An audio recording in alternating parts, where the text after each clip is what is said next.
ପ୍ରତିଦିନର ଚିନ୍ତା ଓ ପ୍ରାର୍ଥନା। ସ୍ୱାମୀ ପରମାନନ୍ଦ। ମଇ 2। ଦିନଟିର ପ୍ରଧାନ ଚିନ୍ତା।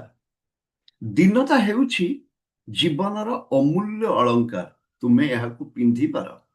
ସ୍ମରଣୀୟ ପଂକ୍ତି। କରିବ କି ପୂଜା ତାର, ଯିଏ ଉଚ୍ଚତମ, ଯିଏ ପୁଣ୍ୟର ଆଧାର। ତେବେ କର ପରିହାର ସ୍ୱାର୍ଥ ପରିଧାନ, ପିନ୍ଧାଅ ନିଜକୁ ତୁମେ ଦୀନତା ବସନ। ନୀତି ଉପଦେଶ। ଦୀନତା ହେଉଛି ଜୀବନର ସର୍ବଶ୍ରେଷ୍ଠ ଅଳଙ୍କାର।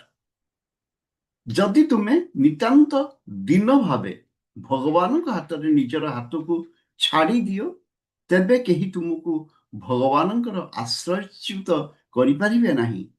ପ୍ରକୃତରେ ତୁମେ ଯଦି ବିନୀତ ହୃଦୟରେ ଭଗବାନଙ୍କ ନିକଟକୁ ଆସ, ତେବେ କାହାରି ତୁମକୁ ତାହାଙ୍କ ସଙ୍ଗରୁ ବିଚ୍ଛିନ୍ନ କରିବାର କ୍ଷମତା ନାହିଁ। କୌଣସି ଲୋକ ଭଗବାନଙ୍କ ଆଶୀର୍ବାଦ ଲାଭ କରି ସେହି କୃପା ସଞ୍ଚିତ କରିପାରନ୍ତି।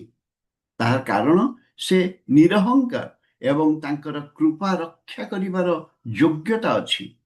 ଯେଉଁମାନେ ସାଧନୋନ୍ମୁଖ, ସେମାନଙ୍କର ପ୍ରତ୍ୟେକଙ୍କର ଭାବ ଭିନ୍ନ। କେହି କଠୋର ତପସ୍ୟା ମଧ୍ୟରେ ତାଙ୍କ ଭକ୍ତିକୁ ପ୍ରକାଶ କରନ୍ତି। ସେମାନେ ଅପରର ଧର୍ମ ଜୀବନ ପ୍ରତି ବିଚାରକଙ୍କ ପରି ଦୋଷ ଦୃଷ୍ଟିପାତ କରନ୍ତି। ଆଉ ଏକ ପ୍ରକାର ସାଧକଙ୍କର ଭାବ ଏହି ଯେ ତାଙ୍କର ପ୍ରତ୍ୟେକ କାର୍ଯ୍ୟରେ ଦୀନତା, ନମ୍ରତା, ଭଦ୍ରତା ଓ କୋମଳତା ଅବଲମ୍ବନ କରନ୍ତି। ଯଥାର୍ଥ ମହାପୁରୁଷମାନେ ଏହି ଦ୍ୱିତୀୟ ଶ୍ରେଣୀର ସାଧକ। ପ୍ରାର୍ଥନା। ହେ ପ୍ରଭୁ ସର୍ବ ଆଶୀର୍ବାଦ ଦାତା, ମୋତେ ଯାହା ଯଥାର୍ଥ ଦୀନତା ସେହି ଧନ ଦାନ କର। ସକଳ ଅହଙ୍କାର, ଦମ୍ଭ ଏବଂ ଆତ୍ମପ୍ରତିଷ୍ଠାର ଆକାଂକ୍ଷାରୁ ମୋତେ ମୁକ୍ତ କର।